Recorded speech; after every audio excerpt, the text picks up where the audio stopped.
आज हम लोग इनके बनाने की विधियों के बारे में बात करेंगे, है ना। पिछली क्लास में समावयवता के बारे में बात किए थे, श्रृंखला समावयवता, स्थान समावयवता, क्रियात्मक समूह समावयवता और त्रिविम समावयवता। तो इस प्रकार उनकी समावयवता के बारे में बात किए थे। अब है इनकी बनाने की विधियां हैं। तो बनाने की विधियां हैं तो हम एल्कीन बनाएंगे। एल्कीन के बनाने की विधियां पढ़ रहे हैं। एल्कीन के बनाने की विधियां। तो सबसे पहले एल्कोहल, एल्कोहल के निर्जलीकरण से बनाते हैं। एल्केहालों के निर्जलीकरण।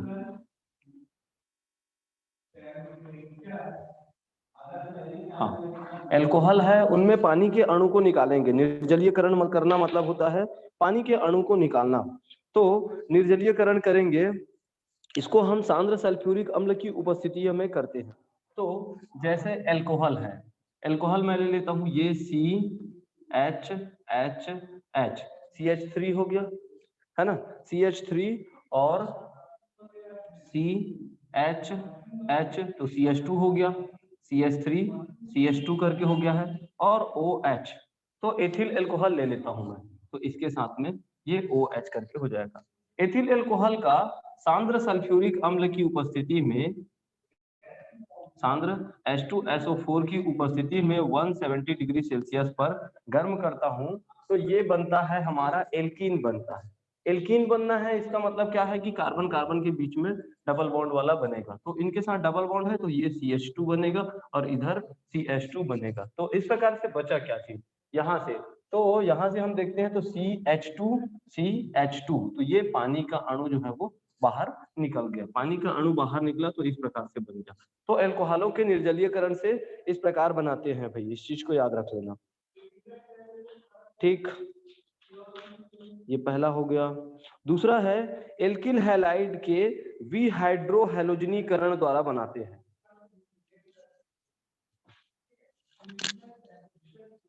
दूसरा एल्किल हैलाइड के विहाइड्रोहैलोजनीकरण।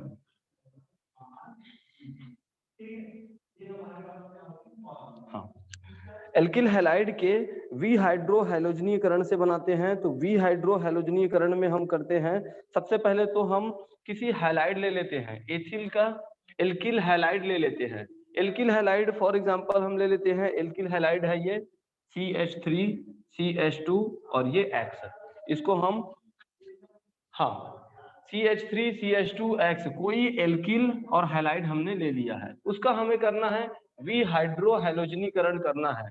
तो हैलोजनीकरण करना है तो हम करेंगे कोई एक क्षार की उपस्थिति में कराते हैं। तो जब किसी एल्किल हैलाइड को कास्टिक पोटास के एल्कोहली विलयन के साथ उबाला जाता है, तो उसमें से हैलाइड का एक अणु निकल जाता है और एल्कीन बनता है।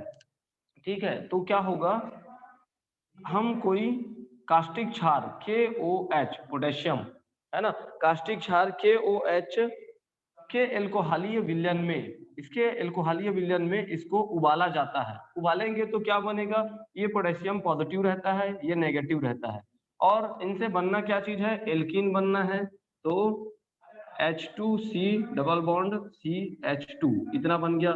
ये पोटेशियम पॉजिटिव है, यहाँ पास हैलोजन जो है वो नेगेटिव होता है, तो KX करके बन जाएगा KX। अब उसके बाद में बचा क्या चीज, यहाँ पास हाइड्रोजन कितने हैं, 3 हाइड्रोजन है, इधर 2 है, इसका एक हाइड्रोजन जो है वो निकला है, यहाँ पास ये 2 है, एक हाइड्रोजन निकला है, तो कहाँ गया, तो ये हाइड्रोक्सिल के साथ में क्रिया किया और पानी का अणु बना लिया, तो H2O पानी का अणु बन गया, है ना। तो इस प्रकार से और एल्कीन बन गया। तो इसको बोलते हैं एल्किल हैलाइड के विहाइड्रोहैलोजनीकरण करके बोलते हैं। विहाइड्रोहैलोजनीकरण का मतलब यह है कि हाइड्रोजन भी निकलता है और हैलोजन भी निकलता है, इसको बोलते हैं विहाइड्रोहैलोजनीकरण। हाइड्रोजन और हैलोजन दोनों का निकल जाना कहलाता है विहाइड्रोहैलोजनीकरण। तो किसी एल्किल हैलाइड का किसी क्षार के साथ उबाला जाता है जब, तब ये बनता है एल्कीन। तो इस प्रकार से बनाते हैं। है। हाँ, क्या हुआ? किसी ने कुछ कहा क्या? कुछ नहीं सर, आपकी वॉइस नहीं आ रही थी। अरे, अभी आई। अब आ रहा है? हाँ।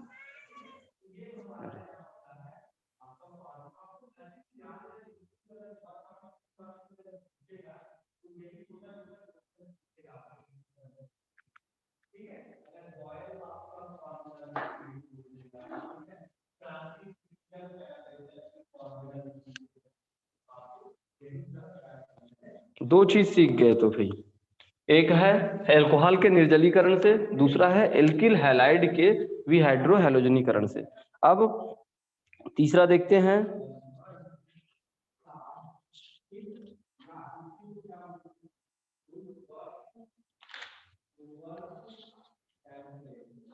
हाँ, तीसरा है सेट जेफ का नियम है।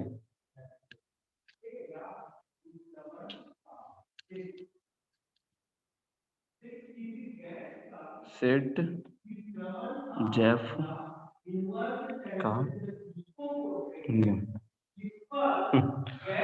सेट जेफ का नियम ये बोलता है कि एल्कोहल के निर्जलीकरण अथवा एल्किल हैलाइड के विहाइड्रोजनीय हैलोजनीकरण में उस कार्बन परमाणु से हाइड्रोजन परमाणु विलुप्त होता है जिसके साथ संयुक्त हाइड्रोजन परमाणुओं की संख्या कम होती है। तो इस प्रकार क्या बोलता है सेट जेफ का नियम कि चाहे तुम एल्कोहल के निर्जलीकरण की प्रोसेस करो, चाहे एल्किल हैलाइड के विहाइड्रो हैलोजनीकरण की प्रोसेस करो, हाइड्रोजन जो है वो वहां से निकलेगा, उस कार्बन परमाणु से निकलेगा जिनके साथ में संलग्न, जैसे इनके ये CH है, इनके साथ में कोई कार्बन के साथ हाइड्रोजन जो संलग्न है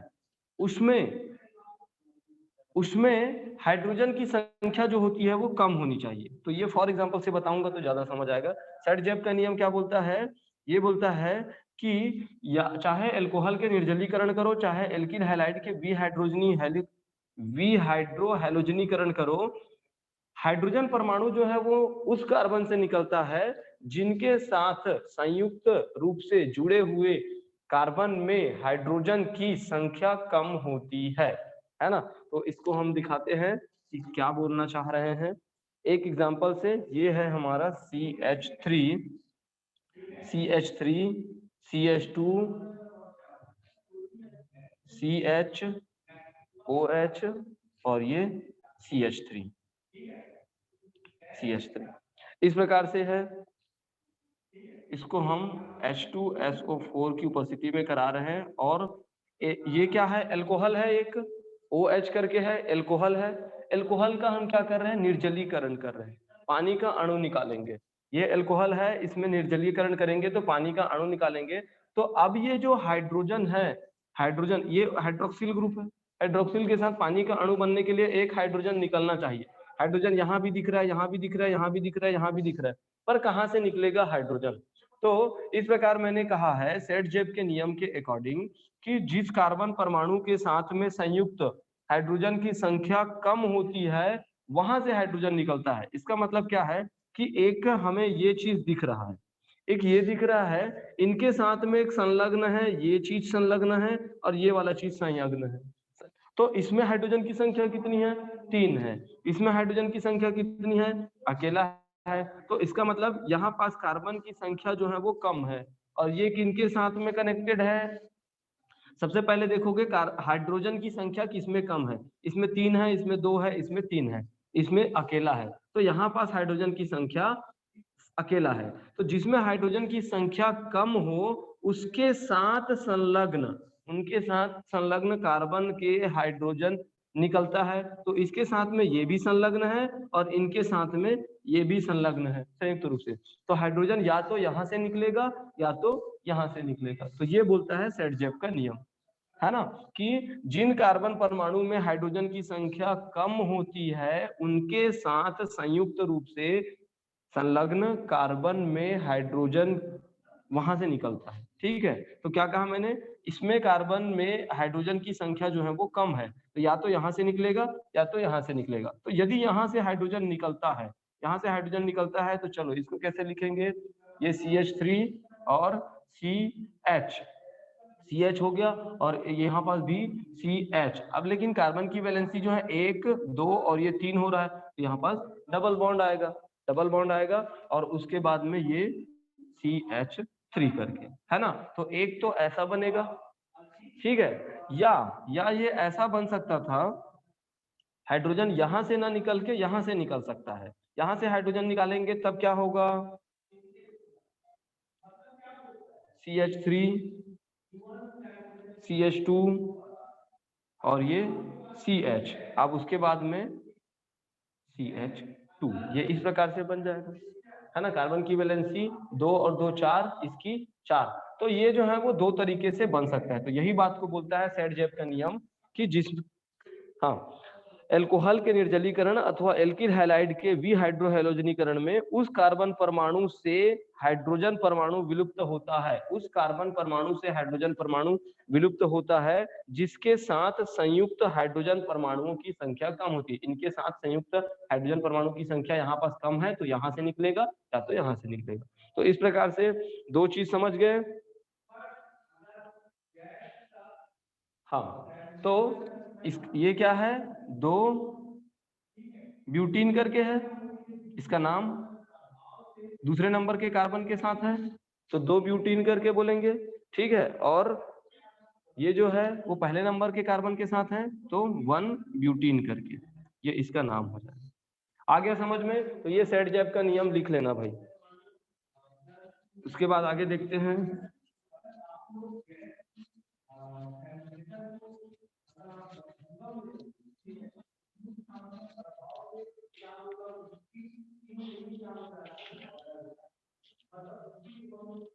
आगे है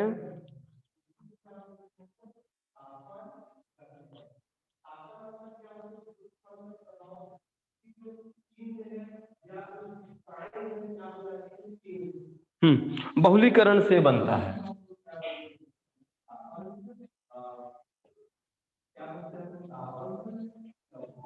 बहुलीकरण से क्या बनेगा, एल्कीन बनेगा। एल्कीन बनेगा तो बहुलीकरण कराते हैं, जैसे ये कार्बन है, CH3 है, CH2 है, CH3 plus CH3 carbon, CH3 और ये CH2, ये भी वही चीज है, CH3 CH3 CH3 CH3 double bond CH2 CH2। तो ये है अपना आइसोब्यूटीन है, ब्रांच है, तो 4 कार्बन है, आइसोब्यूटीन, है ना।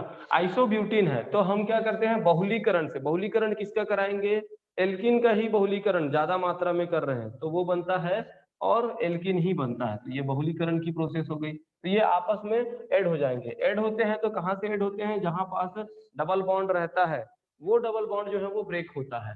ये ब्रेक होगा तब क्या होगा, इनके साथ में ये CH3 जो है वो ऐड हो जाएगा। CH3 जो ऐड होगा तो CH2 के रूप में ऐड होगा। तो ये इस प्रकार से हो जाएगा, CH3 C CH3 और ये हो जाएगा अपना CH3 और ये CH2 C double bond CH2 और ये CH3। इस प्रकार यहाँ का एक हाइड्रोजन था वो ये बॉन्ड ब्रेक होने के बाद यहाँ पास पहुंचा है, तो ये CH3 करके हो गया और ये वाला CH2 करके हो गया। तो इस प्रकार से डाई आइसोब्यूटीन करके बन चुका है, डाई आइसोब्यूटीन। तो बहुलीकरण से भी बनता है, तो ये याद रहेगा। सर एक बार फिर बताओ तो बहुलीकरण को। बहुलीकरण में क्या है, एक आइसोब्यूटीन। बहुलीकरण का मतलब क्या है कि एक ही चीज को बार बार लेना, मतलब बहुत मात्रा में लेना, ज्यादा मात्रा में लेना। तो इसी को चाहे तो मैं 2 टाइम्स करके लिखता तो सिंगल को बस लिखता, और इसी को 2 टाइम्स था उसको मैं डबल करके लिख दिया हूँ, तो डबल करके लिख दिया हूँ। तो ये हो गया CH3 CH3 CH2 करके, और वो भी है CH3 CH3 और CH2। तो ये भी आइसोब्यूटीन है, ये भी आइसोब्यूटीन है, ज्यादा मात्रा में ले रहा हूँ। तो दोनों में क्या होगा, जहां पास डबल बॉन्ड रहता है वहां से बॉन्ड जो है वो ब्रेक होता है। वहां से बॉन्ड ब्रेक होगा तो ये बॉन्ड जो है वो ब्रेक हुआ, बॉन्ड ब्रेक होने के बाद में अब ये जो है योगात्मक अभिक्रिया देगी तो ये है कनेक्ट होगा, तो ये CH3 रहेगा तो इसकी वैलेंसी तो इधर से कंप्लीट है, तो इसलिए क्या होगा यहाँ से एक हाइड्रोजन जो है वो निकलेगा और इनके साथ में कनेक्ट हो जाएगा और बस ये जुड़ गया। CH3 C CH2 था वो हाइड्रोजन इधर ट्रांसफर हुआ, CH3 हो गया, सिंगल बॉन्ड CH2 और ये हो गया। ठीक, यस सर। ठीक। अब है व्हीटिंग संश्लेषण द्वारा, व्हीटिंग संश्लेषण।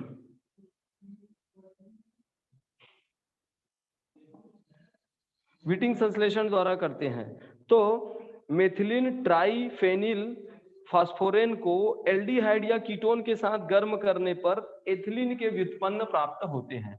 किसको? मेथिलीन ट्राइफेनिल फास्फोरेन को। तो मेथिलीन ट्राइफेनिल फास्फोरेन ले लेते हैं, ये है हमारा मेथिलीन CH2, मेथिलीन हो गया, डबल बॉन्ड, ट्राइफेनिल बोल रहा हूं, फेनिल मतलब बेंजीन वाला, C6H5 ट्राई और फास्फोरेन तो P है ना, तो इसको बोलते हैं मेथिलीन ट्राइफेनिल फास्फोरेन है ना। मेथिलीन ट्राइफेनिल फास्फोरेन में होता ये है कि यहाँ पास जो डबल बॉन्ड है, ये जो डबल बॉन्ड है, ये डबल बॉन्ड जो है वो ब्रेक होगा, ब्रेक होगा तो इनकी संरचना कुछ ऐसे हो सकती है कि C6H5 का ट्राइस और P, ये बॉन्ड ब्रेक हुआ है तो बॉन्ड ब्रेक होने के बाद में क्या हुआ है, ये जो है इधर की ओर खींच लिया इलेक्ट्रॉन को, इलेक्ट्रॉन को खींचा तो ये जो फास्फोरस है उसमें पॉजिटिविटी आ गई, पॉजिटिविटी, इनका एक इलेक्ट्रॉन को वो ले लिया, एक इलेक्ट्रॉन जब निकल जाए तो पॉजिटिविटी आ जाती है और बॉन्ड रहा सिंगल क्योंकि पाई बॉन्ड तो ब्रेक हो चुका है, और ये है CH2 और इसमें एक इलेक्ट्रॉन एक्स्ट्रा हो गया है तो नेगेटिव आ गया।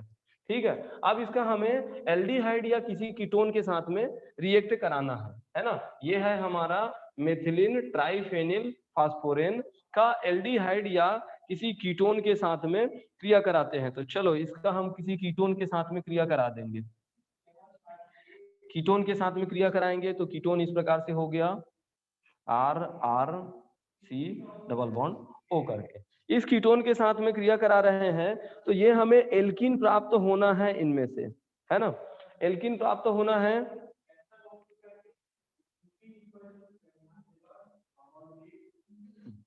सबसे पहले क्या होगा कि ये वाला जो बॉन्ड है वो ब्रेक होगा और योगात्मक अभिक्रिया देगा, बॉन्ड ब्रेक होने के बाद योगात्मक अभिक्रिया देगी, इसका मतलब क्या हुआ कि ये इनके साथ में टोटल ऐड हो जाएगा, टोटल ऐड होगा तो ये कुछ इस प्रकार से हो सकता है C6H5 का ट्राइस, ये P फास्फोरस जो है वो पॉजिटिव था, फिर CH2 और CO का नेगेटिव और ये R और ये R एल्किल ग्रुप। ये इस प्रकार से होंगे, यहाँ से बॉन्ड जो है वो ब्रेक होगा, बॉन्ड ब्रेक होने के बाद में क्या हुआ, इसको हम ऐसा लिख सकते हैं, बॉन्ड ब्रेक हुआ ऑक्सीजन कार्बन के ऊपर में ऐसा लिख सकते हैं, तो ये R हो गया और ये C हो गया। बॉन्ड ब्रेक होने के बाद में ऑक्सीजन जो है ये बॉन्ड ब्रेक होके जाएगा कहाँ पे, तो इसी पे रहेगा ऑक्सीजन पर, यदि ये यहाँ पास रहता है तो नेगेटिविटी आ जाती है और ये कार्बन के साथ में सीधा ये जो है वो कनेक्टेड हो जाएगा, है ना। इस कार्बन के साथ में यदि यहाँ से इलेक्ट्रॉन जो है ब्रेक होने के बाद, ये बॉन्ड जो है वो ब्रेक होने के बाद में ऑक्सीजन के पास जाता है तो ऑक्सीजन के पास में आता है नेगेटिविटी, ऑक्सीजन के पास नेगेटिव आएगा तो इनका इलेक्ट्रॉन, कार्बन के इलेक्ट्रॉन को तो ऑक्सीजन खींच चुका है तो इसमें आ जाएगा पॉजिटिविटी आएगा, पॉजिटिविटी आएगा तो ये इस नेगेटिविटी के साथ में ये पॉजिटिविटी आपस में कंबाइन होंगे तो इनके साथ में जुड़ गया, ये कार्बन जो है जो आंशिक रूप से धनावेश था और ये आंशिक रूप से ऋणावेश था वो आपस में जुड़ गया, जुड़ने ये आपस में जुड़ा तो इस पर जो है वो नेगेटिव का चार्ज दिख रहा है और यहाँ पर पॉजिटिव का चार्ज दिख रहा है। अब इसके बाद में यहाँ पर क्या होगा, एल्कीन बनता है भाई, तो एल्कीन बनता है तो इसको हम इस प्रकार से बना सकते हैं, ये ऑक्सीजन नेगेटिव है और ये वाला जो चीज है वो पॉजिटिव है, तो क्या होगा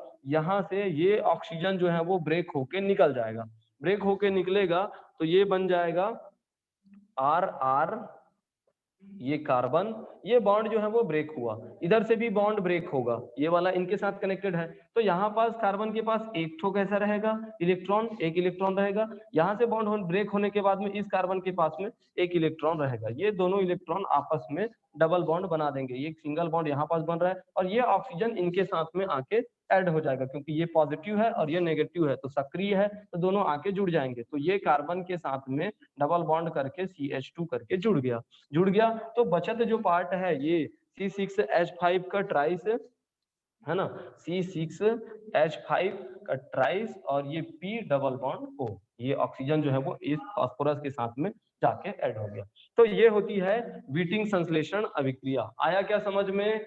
मेथिलीन ट्राइफेनिल फास्फोरेन को, हाँ इनकी क्रिया कराते हैं, तो इनकी क्रिया कराएंगे तो सबसे पहले डबल बॉन्ड ब्रेक होगा, डबल बॉन्ड ब्रेक होने के इसमें पॉजिटिविटी इसमें नेगेटिविटी, उसके बाद में किसी एल्डिहाइड या कीटोन के साथ में क्रिया कराएंगे, कीटोन का भी डबल बॉन्ड ब्रेक होगा, वो ऑक्सीजन पर ऋणावेश आ जाएगा और कार्बन पर धनावेश आ जाएगा, और इनके धनावेश के साथ में ये ऋणावेश कनेक्टेड हो जाएंगे, ये योगात्मक अभिक्रिया दिया और उसके बाद में ये एल्कीन में कन्वर्ट हो जाएगा। आया क्या समझ में? ये ठीक, तो अब है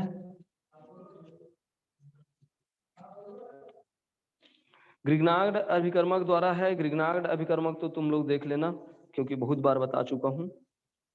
एल्काइन के अपचयन से, अब है ना, मैं एल्कीन ले रहा हूं ना, एल्काइन ले रहा हूं, एल्काइन मतलब ट्रिपल बॉन्ड ले रहा हूं, तो एल्काइन के अपचयन से, अपचयन मतलब क्या है कि हाइड्रोजन के साथ में क्रिया कराना है, एल्काइन के अपचयन से, तो ये इस प्रकार से हो गया CH3 C ट्रिपल बॉन्ड और CH, इस प्रकार से रहेगा, कार्बन की वैलेंसी 1 2 3 और ये हाइड्रोजन 4 हो गया, इसकी वैलेंसी ये 4 हो गया, तो इसको क्या बोलेंगे जी, इसका क्या नाम है? प्रोपाइन। हाँ प्रोपाइन है इसका नाम, प्रोपाइन या 1 प्रोपाइन भी बोल सकते हो या प्रोपाइन बस बोल सकते हो।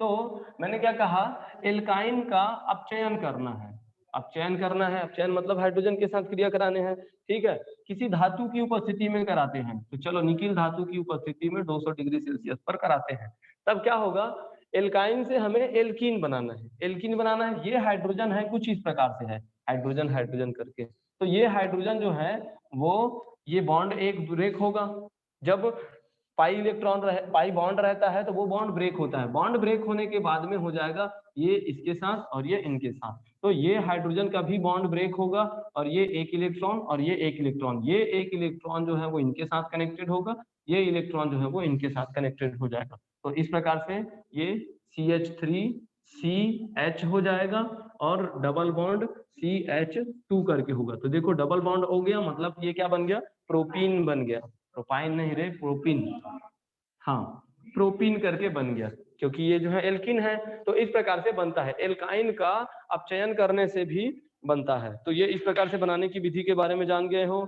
भौतिक गुण के बारे में तो जानते ही हो कि क्या होता है, गैस होते हैं, प्रथम 3 सदस्य होते हैं, स्टार्टिंग के जो सदस्य होते हैं गैसीय रूप में रहते हैं, है ना, बाकी उच्चतर जो कार्बन से बढ़ते जाते हैं वो ठोस रूप में होते जाते हैं, तो इनके कुछ कुछ गुण है, इसको देखना। अब इनकी द्विबंध की प्रकृति या इनके स्ट्रक्चर के बारे में बात करते हैं, इनके स्ट्रक्चर के, तो इसमें कौन सा हाइब्रिडाइजेशन होता है, ये है कार्बन कार्बन के बीच में डबल बॉन्ड और ये इधर से 2 हाइड्रोजन कनेक्टेड होते हैं, इनको हम बोलते हैं एल्कीन करके बोलते हैं, एल्कीन या एथीन बोलते हैं, तो इसमें कौन सा हाइब्रिडाइजेशन होता है, एक डायरेक्ट जब जानते हैं बॉन्ड के थ्रू जानते हैं, तो हाइब्रिडाइजेशन संकरण जानने का जो तरीका होता है वो ये होता है कि किसी भी एटम्स है, कोई भी सेंट्रल एटम है, इनके साथ में कौन कौन कनेक्टेड है और कितने कनेक्टेड है, तो इस कार्बन के साथ में कितने बंध बन रहे हैं, एक हाइड्रोजन और एक हाइड्रोजन, 2 हाइड्रोजन और एक कार्बन का, है ना, तो इस प्रकार 3, क्या इसमें लोन पेयर ऑफ इलेक्ट्रॉन है,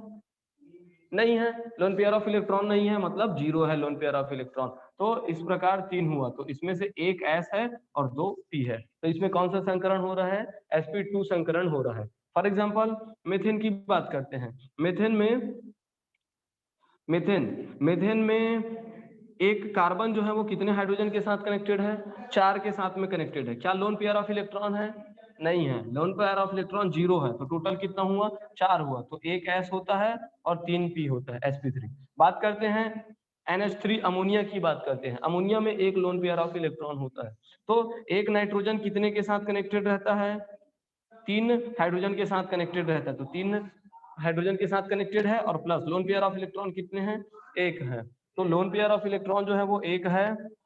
तो इसमें कौन सा हाइब्रिडाइजेशन, टोटल 4 हुआ, तो कितने हाइब्रिडाइजेशन, sp3, 1 और 3 4 हुआ, तो इसमें भी sp3 हाइब्रिडाइजेशन। तो हम संकरण को ऐसा भी जानते हैं, बहुत सी चीजों को संकरण कौन सा हो रहा है करके। अब इनके स्ट्रक्चर के बारे में बात करते हैं, इनके स्ट्रक्चर कैसे बनेंगे।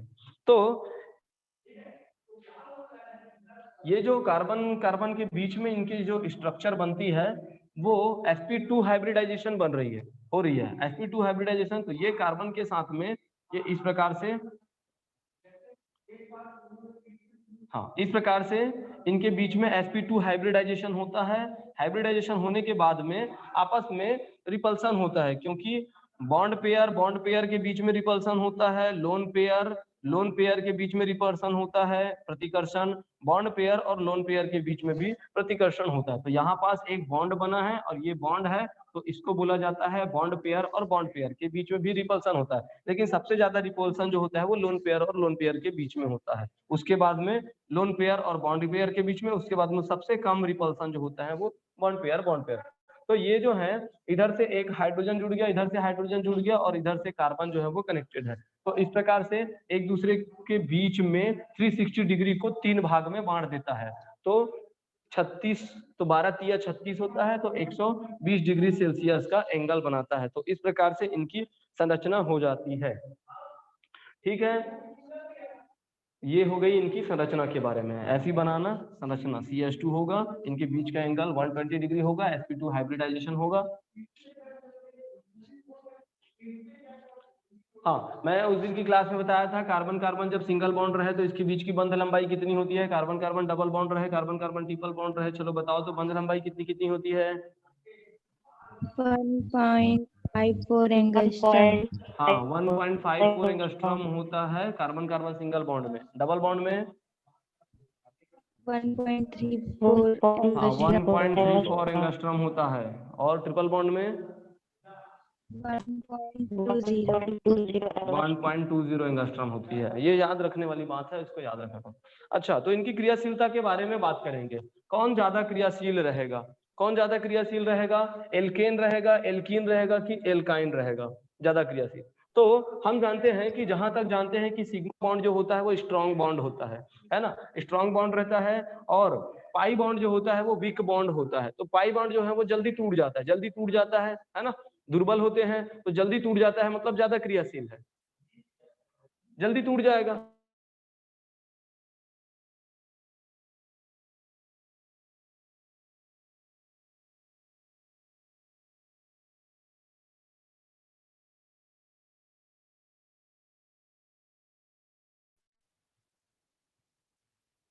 वीडियो रुक गया है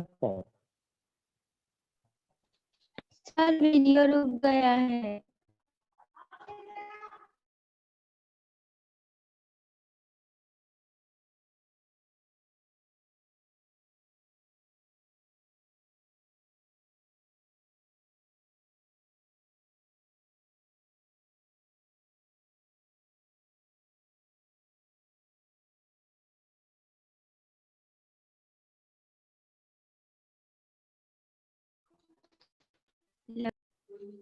तो मैं ये बता रहा था कि कार्बन कार्बन के बीच में जब सिंगल बॉन्ड होते हैं, ये संतृप्त होता है, सभी तरफ से बॉन्डिंग बना चुका है ना। लेकिन जब एल्कीन की बात करते हैं हम, तो 3 हाइड्रोजन कनेक्टेड है, एक उनके पास में इलेक्ट्रॉन बचा रहता है यहाँ पास, है ना। वैसे ही ये कार्बन है, इधर से सॉरी 2 हाइड्रोजन कनेक्टेड होते हैं, ये 2 हाइड्रोजन, इधर 2 हाइड्रोजन, एक इलेक्ट्रॉन इनके पास बचा रहता है। एक इलेक्ट्रॉन बचा रहता है तो ये आपस में ऐसे पाई बॉन्ड बना लेते हैं और एल्कीन बन जाता है करके बोलते हैं। तो ऑब्वियसली इनके पास में ये असंतृप्त है, असंतृप्त है, ये संतृप्त है, ये असंतृप्त है, तो इनको और बॉन्डिंग बनने के लिए वो रेडी है, पर ये रेडी नहीं है, तो इसलिए इनकी क्रियाशीलता जो होगी वो ज्यादा होगी। तो इस प्रकार क्रियाशीलता का क्रम, यहाँ पास 2 पाई बॉन्ड है, 2 पॉइंट बॉन्ड है, तो ये ज्यादा क्रियाशील होगा, ये कम क्रियाशील होगा, ये सबसे कम क्रियाशील।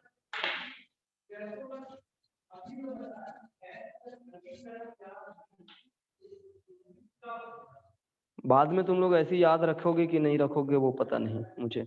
रासायनिक गुण में है ना, योगात्मक अभिक्रिया है। रासायनिक गुण, रासायनिक गुण पहला है योगात्मक अभिक्रिया।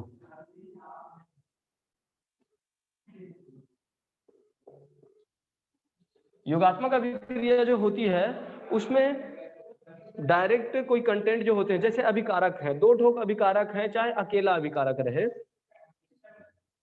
अच्छा दो अभिकारक लेना पड़ेगा, दो अभिकारक लेते हैं, वो आपस में जुड़ के एक उत्पाद बनता है, तो उसको बोलते हैं योगात्मक अभिक्रिया, है ना। यदि दो है, दो से और दो अलग, एक पानी बन रहा है, एक और कुछ बन रहा है, तो ये योगात्मक अभिक्रिया नहीं है ना, क्योंकि वो अलग अलग में बन गया। दो या दो से अधिक तत्व आपस में मिलते हैं और एक ही उत्पाद बनाते हैं, तब उसको बोलते हैं सब भी चीज योग हो गया, जुड़ गया, तो योगात्मक अभिक्रिया होती है। तो इस प्रकार से योगात्मक अभिक्रिया दिखाएंगे तो किसी एल्किन का दिखा रहे हैं, किसी एल्किन का ये कार्बन और ये कार्बन हो गया, किसी एल्किन का इधर से हाइड्रोजन, इधर से हाइड्रोजन, इधर से हाइड्रोजन, इधर से हाइड्रोजन, ये यहाँ पर सिग्मा बॉन्ड बन रहा है, एक पाई बॉन्ड बन रहा है। तो जनरली इनके साथ में हम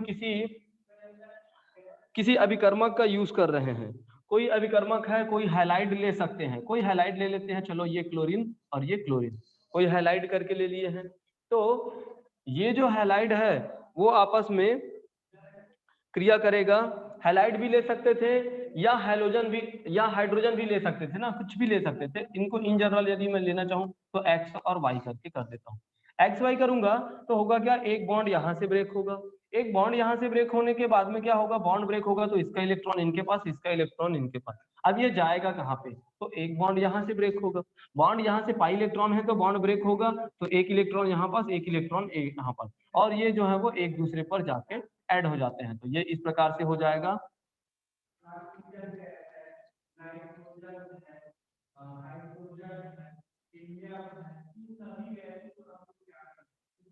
ये भाई ये इस प्रकार से करेक्टेड हो जाएंगे। वैलेंसी कंप्लीट हो रही है, हाँ वैलेंसी कंप्लीट हो रही है। तो इस प्रकार से इसको बोला जाता है योगात्मक उत्पाद बोला जाता है। ये डायरेक्ट जाके ऐड हो गया है, दो अलग अलग चीजों से एक चीज बना हुआ है, दो अलग अलग चीजों से एक उत्पाद बना है, तो इसको योगात्मक अभिक्रिया बोलते हैं। एल्कीन का इस प्रकार से होता है। वैसे ही एक एग्जांपल, जैसे मैं दोनों को हैलोजन ले लूंगा तो इस प्रकार से दिखा दिया, CH3 CH डबल बॉन्ड और ये CH2, कुछ इस प्रकार से हो जाए, और इनको मैं किसी हैलोजन के साथ में क्रिया करा दिया, हैलोजन की उपस्थिति में क्रिया कराया, तो क्या होता है, जनरली वही नेचर होते हैं कि यहाँ से पाई बॉन्ड जो है वो ब्रेक होता है। पाई बॉन्ड ब्रेक होता है तो इसके पास एक इलेक्ट्रॉन, इसके पास एक इलेक्ट्रॉन, यहाँ से ये दोनों के पास भी एक एक इलेक्ट्रॉन, वो सीधा जाके एक दूसरे पर जुड़ जाते हैं। एक दूसरे पर जुड़ेंगे तो ये कुछ इस प्रकार से हो जाएगा, CH का Cl मीन्स CH3 CH और ये Cl, और उसके बाद में इधर से CH2 Cl करके, है ना। इसकी कार्बन की वैलेंसी कंप्लीट हो रही है, 1 2 3 और ये 4 करके, हाँ वैलेंसी कंप्लीट हो रही है। हाँ तो इसका नाम हो जाता है, कितने कार्बन है, 1 2 3 कार्बन है, तो 3 कार्बन है तो इसका नाम है प्रोपिलीन डाइक्लोराइड, प्रोपिलीन डाइक्लोराइड है इसका नाम। हाँ तो ये तो रहा, मैं क्या बताना चाह रहा था कि इनके रासायनिक गुण के बारे में बता रहा था, योगात्मक अभिक्रिया बता रहे थे। तो किसी एल्कीन का किसी हैलोजन के साथ भी कनेक्टेड होता है तो पाई बॉन्ड ब्रेक होता है और दोनों के साथ में डिस्ट्रीब्यूट हो जाता है, डायरेक्ट जाके ऐड हो जाता है, तो ये है योगात्मक अभिक्रिया। अब बात करते हैं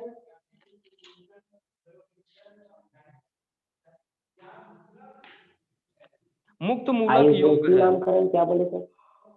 इसका नाम बोला हूं प्रोपिलीन, इसका सामान्य नाम इसका बोला हूं प्रोपिलीन डाइक्लोराइड है, प्रोपिलीन डाइक्लोराइड, ठीक है। और बाकी नाम देखना। सर एग्जाम में क्रियाविधि भी आता है क्या? हाँ, मैकेनिज्म, हाँ कुछ कुछ चीजों का आता है क्रियाविधि, कुछ कुछ का क्रियाविधि। अभी तो मैं कुछ चीज का बताया था, ऐसे बताया था, P वाला बताया था, फास्फोरस का डबल बॉन्ड रहता है, तो फिर फास्फोरस था, इधर CH2 था, है ना।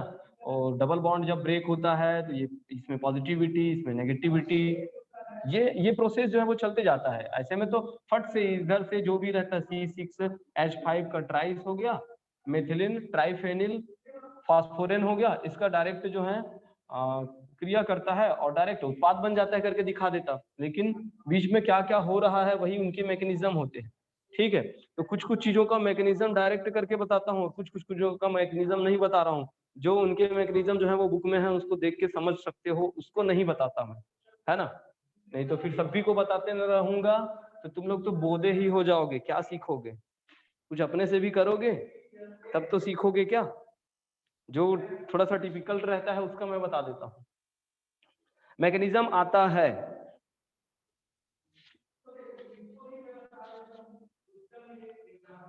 हाँ, मुक्त मूलक योग, फ्री रेडिकल्स,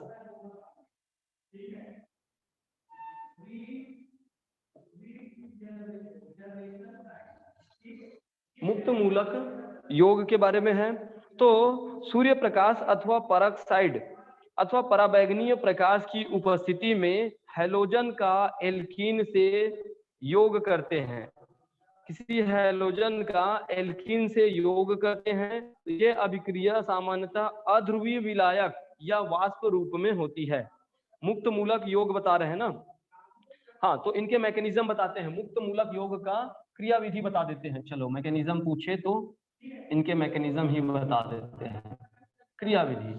तो मैंने क्या कहा है, एल्कीन का किसी हैलोजन के साथ में क्रिया करा रहे हैं। ठीक है, सूर्य प्रकाश या पराक्साइड या पराबैंगनीय किरणों की उपस्थिति में होंगी, प्रकाश उष्मा, प्रकाश जो है प्रकाश के थ्रू उष्मा उनको मिल रही है, तो क्रिया होगी। तो क्रियाविधि में सबसे पहले क्या होगा कि ब्रोमीन ले रहे हैं, जैसे एल्कीन का किसी हैलोजन के साथ क्रिया बना, मतलब Br2 करके है, Br2 करके है, तो Br2 को मैं ऐसा भी लिख सकता हूं, ये ब्रोमीन और ये ब्रोमीन आपस में कनेक्टेड है। ठीक है, इस प्रकार। तब क्या होगा, ये बॉन्ड जो है वो यहाँ से ब्रेक होता है, बॉन्ड जो है सूर्य प्रकाश की उपस्थिति में बॉन्ड यहाँ से ब्रेक होगा। बॉन्ड ब्रेक होने के बाद में क्या होगा, एक इलेक्ट्रॉन ब्रोमीन के पास, एक इलेक्ट्रॉन इस ब्रोमीन के साथ, तो इसको मैं लिख दूंगा 2 टाइम्स ऑफ इस ब्रोमीन के साथ में ये, और इसी को बोलते हैं फ्री रेडिकल्स बोलते हैं, मुक्त मूलक। ये मुक्त मूलक है और यही हम दिखा रहे हैं, मुक्त मूलकों का योग करके दिखा रहे हैं। ठीक है, पहला पद इस प्रकार से होता है, ये जो विखंडन हुआ है उसको बोला जाता है समांश विखंडन बोला जाता है, समांश विखंडन, और एक होता है विषमांश विखंडन होता है। समांश विखंडन किसको बोलते हैं, जब बॉन्ड ब्रेक होने के बाद में दोनों को एक एक इलेक्ट्रॉन डिस्ट्रीब्यूट होता है तो उसको बोलते हैं सम मात्रा में डिस्ट्रीब्यूट हुआ है, तो समांश विखंडन हुआ है। विषमांश विखंडन मतलब यहाँ से बॉन्ड ब्रेक होने के बाद में या तो पूरे पूरे इलेक्ट्रॉन को ये ले लेगा और नेगेटिविटी आ जाएगी और इसमें पॉजिटिविटी आ जाएगी, या पूरा पूरा इलेक्ट्रॉन ये वाला ले लेगा तो इसमें नेगेटिव और इसमें पॉजिटिव आ जाएगी। इसको बोला जाता है विषमांश विखंडन बोला जाता है, हेटेरोलेटिक बोलते हैं इसको, होमोलेटिक बोलते हैं। ठीक, तो ये इस प्रकार से हुआ एक स्टेप में। उसके बाद में ये जो मुक्त मूलक है वो एल्कीन के साथ में रिएक्ट करेगा, तो ये इस प्रकार से कार्बन कार्बन के बीच में डबल बॉन्ड, ये हम कोई ले लिए, एल्कीन ले लिए, और ये मुक्त मूलक जो है फ्री रेडिकल जो है वो इन पर अटैक करेगा।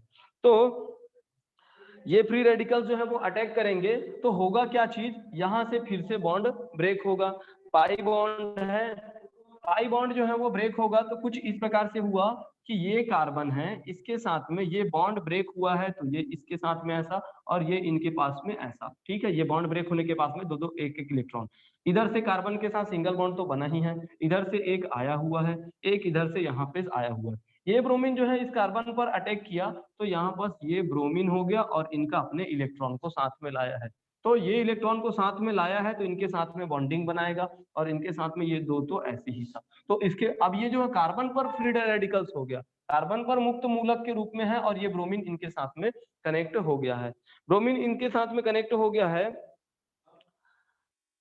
ठीक, इस प्रकार से ब्रोमीन इनके साथ कनेक्ट हुआ, तब क्या होगा, अब एक जो है फ्री रेडिकल्स ये जो है वो बचा हुआ है, तो वो तो चुप रहने वाला नहीं है, चुप रहने वाला नहीं है, तो इसमें से फिर से ब्रोमीन जो है वो फ्री रेडिकल जो है वो इनके साथ में आएगा, ये फ्री रेडिकल्स आएगा और इस कार्बन पर अटैक करेगा, इस कार्बन पर अटैक करने के बाद में फिर से वो कनेक्टेड हो जाएगा। तो ये इस प्रकार से होगा।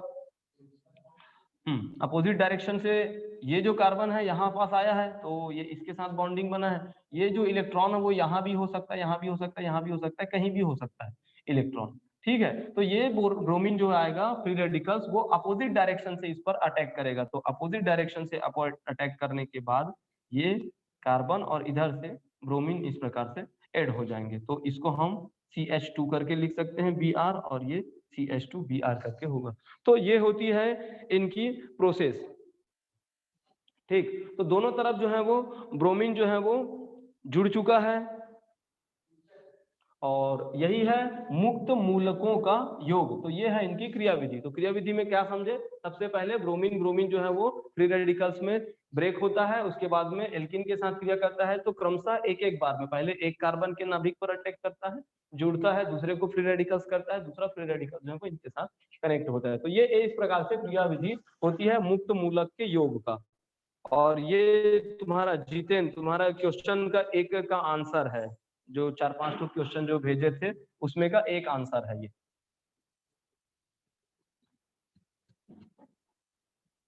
हाँ, अब है आगे हैलोजन अम्लों का योग करना है।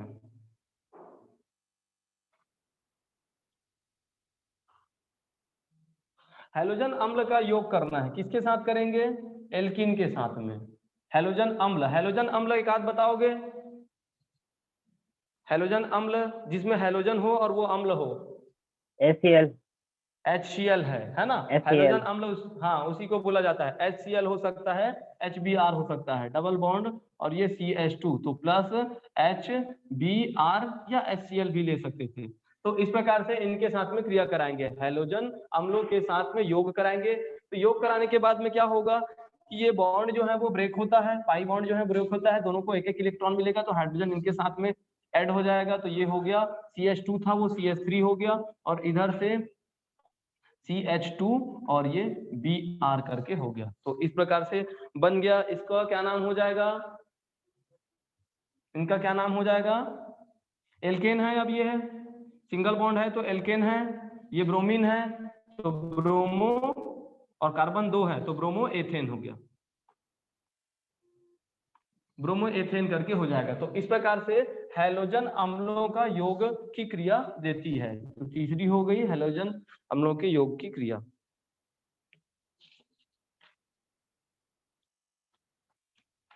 फिर आगे है मार्कोनी-काफ का नियम है, ये भी योगात्मक अभिक्रिया के अंतर्गत ही आता है। मार्कोनी-काफ का नियम,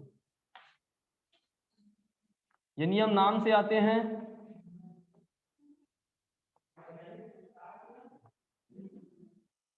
मार्कोनी-काफ का नियम, ये भी एक योगात्मक अभिक्रिया है। योगात्मक अभिक्रिया है मतलब कि योग होगा। योग होगा किसके साथ में होगा, किसी हैलोजन अम्ल के साथ में होगा।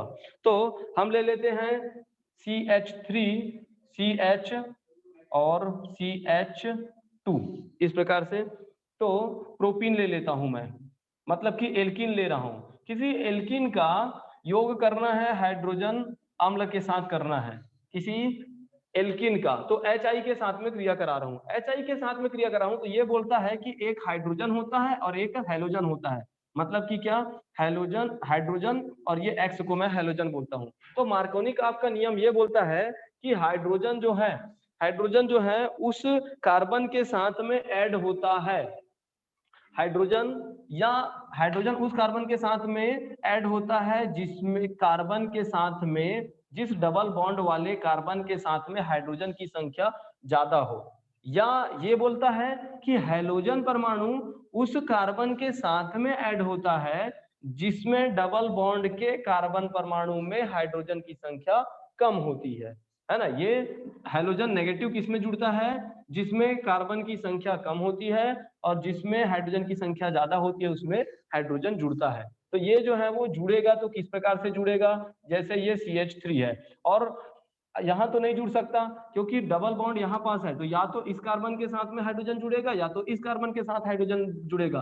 तो मार्कोनी-काफ ने स्पष्ट कर दिया है कि हाइड्रोजन को वहां जोड़ोगे जहां जिस कार्बन के साथ में हाइड्रोजन की संख्या ज्यादा हो। तो इसके साथ में जोड़ोगे तो ये है CH डबल बॉन्ड और CH2 था, इनके साथ में हाइड्रोजन को जोड़ दिए तो CH3 करके हो गया, और हेलोजन को इसके साथ में जोड़ दिए तो इधर से X करके हो गया। तो इस प्रकार से ये जुड़ेगा, इसको बोलेंगे आइसोप्रोपिल आयोडाइड, आइसोप्रोपिल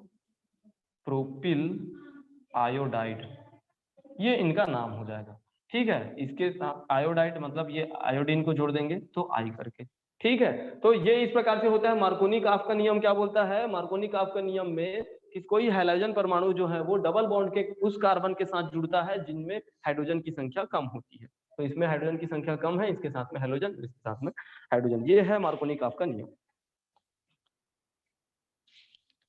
हाँ, इसमें भी कुछ कुछ इनके मैकेनिज्म दिए हैं जो सिंपल हैं, तो मैं मैकेनिज्म नहीं बता रहा हूँ।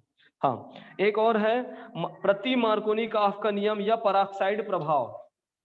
पराक्साइड प्रभाव मतलब जिसको हम पराक्साइड की उपस्थिति में यदि कराएं, इसी चीज को, इसी अभिक्रिया को हम पराक्साइड H2O2 पराक्साइड की उपस्थिति में यदि कराएं तो ये जो है हाइड्रोजन का जुड़ना, हेलोजन का जुड़ना जो है वो अपोजिट हो जाता है। इसी को बोला जाता है प्रति मार्कोनी-काफ का नियम। तो प्रति मार्कोनी-काफ के नियम में ये क्रिया अपोजिट हो जाती है, ये इंपॉर्टेंट नहीं है। इंपॉर्टेंट ये है कि पराक्साइड की उपस्थिति में ऐसा होता है करके, है ना। तो याद रखना, प्रति मार्कोनी-काफ के नियम के बारे में आए तो ये चीज याद रखना कि पराक्साइड की उपस्थिति में ये अपोजिट होता है। तो अपोजिट होगा तो कैसे होगा? अब जिसके साथ में हेलोजन जुड़ता था उसके साथ में हाइड्रोजन जुड़ेगा, तो इसको बोला जाता है प्रति मार्कोनी-काफ का नियम, या इसी को बोला जाता है पराक्साइड प्रभाव करके आ जाएगा क्वेश्चन। पराक्साइड प्रभाव क्या है लिखिए करके। तो पराक्साइड प्रभाव ये है कि योगात्मक अभिक्रिया को असामान्य कर देता है। ये योगात्मक अभिक्रिया ठीक ठाक चल रहा था, उसको असामान्य कर देता है, योगात्मक अभिक्रिया की दिशा को बदल देती है।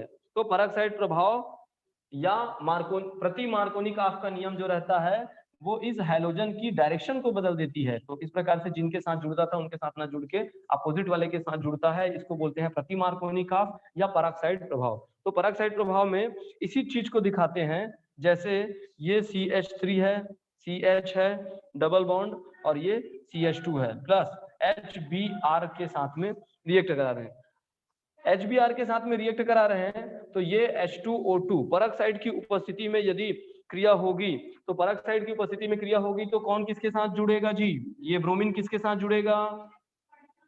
कितने नंबर के कार्बन के साथ? ये ब्रोमीन CH2 के साथ, CH2 के साथ जुड़ेगा। हाँ, क्योंकि मार्कोनी-काफ ये बोलता है कि कम का जिस कार्बन के साथ कम हाइड्रोजन रहे उनके साथ हेलोजन जुड़ता है, लेकिन प्रति मार्कोनी-काफ इसी को अपोजिट बोलता है। तो ये हो जाएगा CH3 और इनके साथ में तो H जुड़ गया तो CH3, CH2, CH2 और ये Br इस प्रकार से जुड़ेगा। तो ये हो जाएगा प्रति मार्कोनी-काफ का नियम। इसको बोला जाता है, एक श्रृंखला में है, नंबर ऑफ कार्बन 3 है, एल्किल ग्रुप है और ये ब्रोमीन है, तो N प्रोपिल ब्रोमाइड, ये इनका नाम हो जाएगा। इतना जो है एल्किल है तो एल्किल हैलाइड, तो प्रोपिल ब्रोमाइड, तो N प्रोपिल ब्रोमाइड हो गया। तो इस प्रकार से मार्कोनी-काफ का नियम हुआ और प्रति मार्कोनी-काफ का नियम हुआ। एक है सल्फ्यूरिक अम्ल का योग या एल्कीन का जल योजन। अब सल्फ्यूरिक अम्ल को जोड़ेंगे,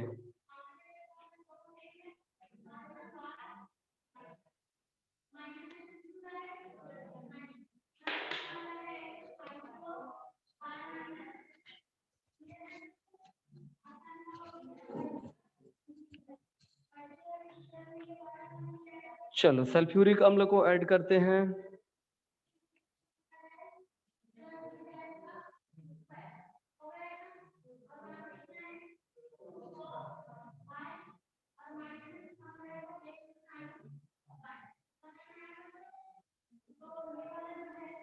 H2SO4 के साथ में, H2SO4 के साथ में क्रिया कराएंगे तो ये जो H2SO4 रहता है, H2SO4 ये इस प्रकार से ब्रेक होता है H प्लस में और HSO4 माइनस में।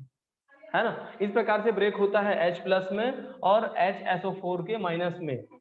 तो इसको हमें किसके साथ क्रिया कराना है, किसी एल्किन के साथ क्रिया कराना है। तो किसी एल्किन के साथ क्रिया कराएंगे तो CH2 और ये CH2 हो जाएगा, CH2 plus HSO4 minus plus, ऐसा लिख देता हूं HSO4 माइनस करके, ये सल्फ्यूरिक अम्ल है। तो सल्फ्यूरिक अम्ल में होगा क्या कि इसमें ये हाइड्रोजन जो पॉजिटिव है, ये पाई बॉन्ड जो है वो ब्रेक होगा। पाई बॉन्ड जो है वो ब्रेक होने के बाद में, पाई बॉन्ड ब्रेक होगा तो इसके पास एक इलेक्ट्रॉन, इसके पास एक इलेक्ट्रॉन, है ना। और इसके पास तो हाइड्रोजन है, पॉजिटिव है मतलब इसके पास एक भी इलेक्ट्रॉन नहीं है।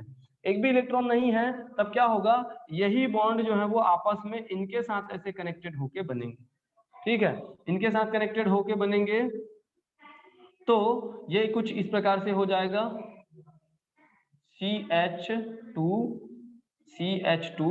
और ये H का पॉजिटिव ऐसा, और यहाँ पास प्लस HSO4 ये नेगेटिव के रूप में अभी भी है ना। तो उसके बाद में क्या होगा कि ये जो है, अच्छा इसको मैं ऐसे लिख देता हूँ, इस प्रकार से ये इनके साथ कनेक्टेड हुआ तो HSO4 करके नेगेटिव है। तो इसमें ये होगा, ये हाइड्रोजन एक को मिल जाएगा और ये हाइड्रोजन SO4 माइनस जो है वो दूसरे को मिलेगा, क्योंकि ये बॉन्ड ब्रेक होगा तो एक इनके साथ कनेक्ट होगा, एक इनके साथ कनेक्ट होगा। ये CH2 से CH3 हो जाएगा, CH3 और इधर CH2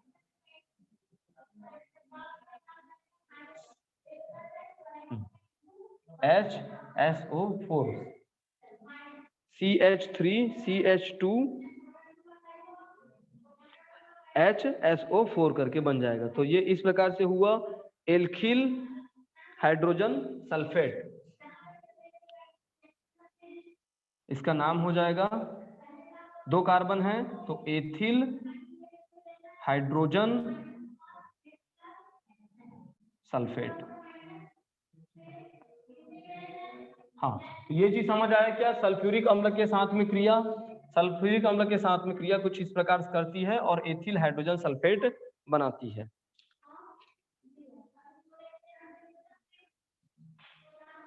अब है एसिल क्लोराइड का योग कर रहे हैं, पूरा हम योगात्मक अभिक्रिया दिखा रहे हैं ना। एसिल क्लोराइड का फार्मूला क्या है जी,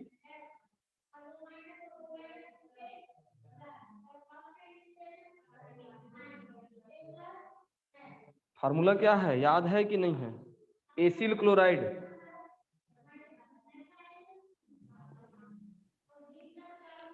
हो गया, भूल गए।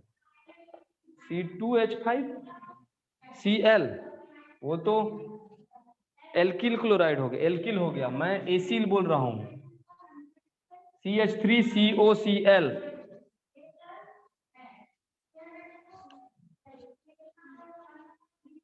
एसिल को एसिटिल क्लोराइड करके बोलते हैं ना।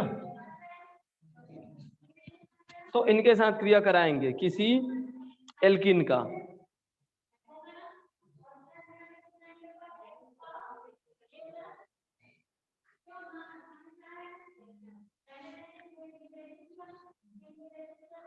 एसिल क्लोराइड का योग,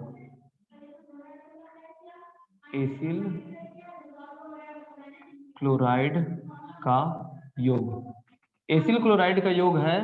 तो इस प्रकार से ये CH2 double bond CH2 plus CH3COCl, इनके साथ में किसी निर्जल AlCl3 की उपस्थिति में कराएंगे। तो ये जो है यहाँ से ब्रेक होता है और ये जो है वो डबल बॉन्ड से ब्रेक होगा। डबल बॉन्ड से ब्रेक होगा तो एक के साथ में क्लोरीन जुड़ जाएगा और एक के साथ में ये चीज जुड़ेगा, तो ये हो जाएगा CH2Cl CH2CO CH3 या CH2, ठीक है, CO CH3,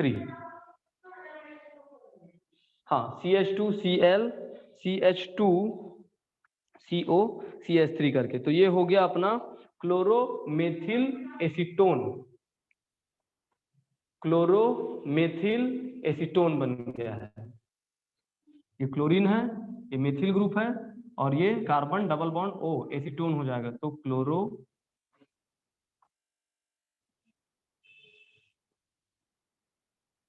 methyl acetone ketone group है ना। तो एसिल क्लोराइड के साथ में अभिक्रिया देगा तो बॉन्ड कुछ इस प्रकार से ब्रेक हो जाएंगे। यहाँ से क्लोरीन जो है, ये जो है क्लोरीन नेगेटिव हो जाएगा, इधर CH3CO करके ये इसको पॉजिटिव बोलना पड़ेगा, तो ये इनके साथ में ब्रेक होगा और इस प्रकार से जुड़ेगा। तो एसिल क्लोराइड का योग जो है इस प्रकार से दिखता है। अब है डाइबोरेन का योग या हाइड्रोबोरोनीकरण या हाइड्रोबोरेनेशन बोलते हैं, है ना। तो डाइबोरेन के साथ में अभिक्रिया कराना है हमें भाई। डाइबोरेन, बोरेन का फार्मूला क्या, डाइबोरेन का फार्मूला पता है? बोरेन का फार्मूला B2H6 है बोरेन का, है ना।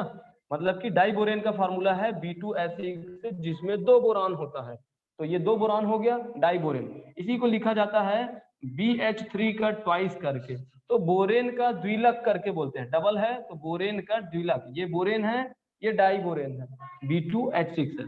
तो डाइबोरेन के साथ में योगात्मक दिखाएंगे, डाइबोरेन का योग या इसी को बोलते हैं हाइड्रोबोरेनेशन।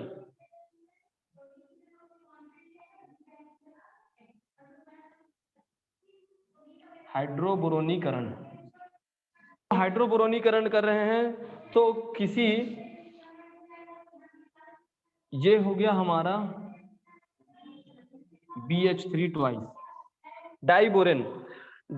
एल्कीन पर जब हम डाइबोरेन, कोई एल्कीन लेते हैं उस पर हम डाइबोरेन अर्थात बोरेन के द्विलक से क्रिया करते हैं, तब एल्कीन के द्विबंध पर, एल्कीन के जो डबल बॉन्ड होते हैं उसमें योगात्मक क्रिया होती है एवं ट्राई एल्किल बोरेन बनता है। ट्राई एल्किल बोरेन बनता है जो जल अपघटन करने पर एल्कोहल देता है। इस क्रिया को हाइड्रोबोरोनीकरण या हाइड्रोबोरेशन करके बोलते हैं। तो ये तुम्हारा जितेंद्र, ये तुम्हारा एक क्वेश्चन पूछे थे उसका दूसरे का आंसर है एक क्वेश्चन का, हाइड्रोबोरेशन। तो सबसे पहले क्या बोले, डाइबोरेन है, डाइबोरेन का किसके साथ में क्रिया कराएंगे, एल्कीन के साथ में, C2 और CH2 और ये CH2। तो इसमें होता ये है कि CH2 और ये CH2 किसी एल्कीन के साथ में क्रिया कराते हैं तो ये कुछ इस प्रकार से बन जाएगा, CH3 CH2 और ये BH2। CH3 एक हाइड्रोजन इनके साथ कनेक्ट हुआ, एक हाइड्रोजन कनेक्ट हुआ इनके साथ में, इसको 2 टाइम्स में करके बोल सकता हूं या इसको डबल करना पड़ेगा, तो बोरॉन जो है वो BH2 करके होगा। तो देखना ये BH3 था वो कुछ इस प्रकार से ब्रेक हुआ है BH2 में और ये H में, है ना। तो ये H वाला जुड़ गया है इनके साथ में और ये BH2 जुड़ गया है इनके साथ में। तो यहाँ से CH2 था वो CH3 हो गया है सिंगल बॉन्ड, फिर CH2 और ये BH2, है ना। तो ये होता है, अभी किस में कन्वर्ट हुआ है, अभी एक हाँ BH2 करके हुआ है। इसका हम फिर से हम एल्किन के साथ में क्रिया कराएंगे, एल्किन के साथ में क्रिया कराएंगे तो ये जो BH2 है वो कुछ इस प्रकार से फिर ब्रेक होगा, BH और H में एक हाइड्रोजन फिर इनके साथ कनेक्ट होगा, है ना, और ये BH जो है फिर से इनके साथ कनेक्ट होगा। तो इस प्रकार से ये हो जाएगा CH2 डबल बॉन्ड और ये CH2। तो इनके साथ में दिखाते हैं तो ये हो जाएगा डबल CH3 और CH2 का ट्वाइस कर देते हैं। यहाँ पास एक हाइड्रोजन इसके साथ फिर से कनेक्टेड हुआ, एक हाइड्रोजन कनेक्ट हुआ और इसके साथ में BH कनेक्ट हुआ, तो ये CH3 डबल हो गया और ये B और ये H करके होगा, CH3 का ट्वाइस BH। उनको फिर से हम CH2 डबल बॉन्ड CH2 मतलब फिर एल्किन के साथ क्रिया कराएंगे तो ये BH जो है वो B और H में से यहाँ से बॉन्ड ब्रेक होगा, एक हाइड्रोजन फिर से इनको मिलेगा और बोरॉन इनको मिलेगा। तो ये जो ट्वाइस है वो ट्रिपल हो जाएगा। तो ये बन जाएगा CH3 और ये CH2 का ट्राइस, और उनके साथ में एक बोरेन जो है, ये बोरेन वो बोरॉन करके। तो इस प्रकार इसको बोलते हैं R3B बोलेंगे। तो R3B मतलब ट्राई एल्किल बोरेन, है ना। तो इस प्रकार से क्या हुआ कि डाई बोरेन का किसी एल्कीन के साथ में क्रिया कराते हैं तो वो ट्राई एल्किल बोरेन प्राप्त होता है, जिसका हम जल अपघटन करने पर अल्कोहल देता है। इसका हम जल अपघटन करेंगे। चलो जल अपघटन करते हैं। तो जल अपघटन करेंगे तो किसी परऑक्साइड की उपस्थिति में कर देते हैं 3H2O2। इसका हम जल अपघटन करेंगे, पानी के साथ रिएक्ट करेंगे। तो पानी के साथ में रिएक्ट करके ये बनता है, बोरॉन तो अकेला है, बोरॉन अकेला है तो BOH ट्राइस प्लस, तो इनका जो हाइड्रोक्सिल था उनके 3 ठोक OH का यूज हो चुका है। अब उसके बाद में इनके साथ में 3 टाइम्स, ये 3 है तो 3 टाइम्स ऑफ CH3 CH2 और ये OH कर देता हूं। तो 3 और 3 6 हाइड्रोक्सिल जो है वो यूज हो चुका है। तो ये इस प्रकार से हो गया CH3 CH2 और ये OH। तो ऐसे बनते हैं, क्या बना, अल्कोहल बन गया है, अल्कोहल। हाँ, तो बात कर रहे थे डाई बोरेन का योग या हाइड्रोबोरेनीकरण की क्रिया क्या होती है। तो हाइड्रोबोरेनीकरण की क्रिया में डाई बोरेन का एल्किन के साथ क्रिया कराते हैं तो ट्राई एल्किल बोरेन बनता है, जिसका हम जल अपघटन कराते हैं। जल अपघटन कराते हैं तो अल्कोहल बनता है। ये क्रिया जो होती है वो हाइड्रोबोरेनीकरण कहलाती है। ठीक,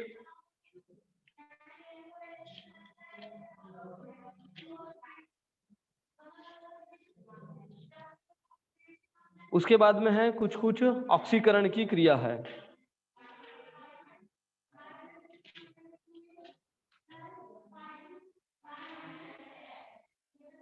ऑक्सीकरण जो है वो ज्वलन की उपस्थिति में भी होता है। अच्छा चलो, ऑक्सीकरण की क्रिया को कल पढ़ते हैं, आज यहीं पास फिनिश करते हैं। बोर हो गए होंगे, बहुत देर हो गया करके, और मैं 1 घंटा नहीं हुआ करके दिए जा रहा हूँ।